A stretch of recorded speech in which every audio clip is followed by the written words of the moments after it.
അപ്പൊ ജീവിതത്തിൽ നമുക്ക് ഒരുപാട് നന്മകൾ ചെയ്യാൻ കഴിയണം. ചെയ്താൽ മാത്രമേ നമുക്ക് സ്വർഗത്തിലേക്ക് കടന്നു പോകാൻ കഴിയൂ. അള്ളാഹു ജന്നാത്തുൽ ഫിർദൗസ് നൽകി അനുഗ്രഹിക്കുമാറാകട്ടെ. സ്വർഗത്തിൽ പോകുകയാണെങ്കിൽ എല്ലാവരും അള്ളാഹുവിനോട് ദുആ ചെയ്യും, സ്വർഗന്താ സ്വർഗന്താ സ്വർഗന്താ. ആണുങ്ങളും പെണ്ണുങ്ങളും എല്ലാവരും അള്ളാഹുവിനോട് സ്വർഗം ചോദിക്കും, സ്വർഗം തരാൻ.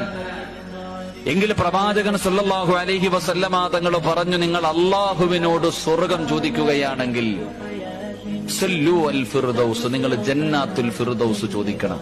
സ്വർഗം താ എന്നല്ല അള്ളാഹിനോട് ചോദിക്കേണ്ടത്.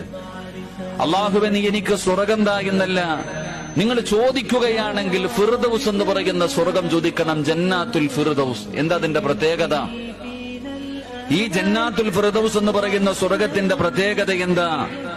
ഇന്ന ഫിൽ ജന്നതി മിഅത ദറജ വഅലാഹ ജന്നാത്തുൽ ഫിർദൗസ്. നബി തങ്ങൾ പറയുന്നുണ്ട്, സ്വർഗത്തിന് 100 പദവികളുണ്ട്. സ്വർഗത്തിന് 100 പദവികളുണ്ട്. ആ സ്വർഗത്തിലെ 100 പദവികളിൽ 100ാമത്തെ പദവിയാണ് ഫിർദൗസ് എന്ന സ്വർഗം, ജന്നാത്തുൽ ഫിർദൗസ് എന്ന് ആദരവായ പ്രവാചകൻ നബി മുഹമ്മദ് മുസ്തഫ സല്ലല്ലാഹു അലൈഹി വസല്ലമ തങ്ങൾ പഠിപ്പിക്കുന്നു. അല്ലാഹു ആ ജന്നാത്തുൽ ഫിർദൗസ് നൽകി അനുഗ്രഹിക്കുമാറാകട്ടെ. അപ്പൊ പോകുകയാണെങ്കിൽ ഏത് സ്വർഗത്തിൽ പോണം? പറ ചങ്ങാതിമാരെ, ഏത് സ്വർഗത്തിൽ പോണം?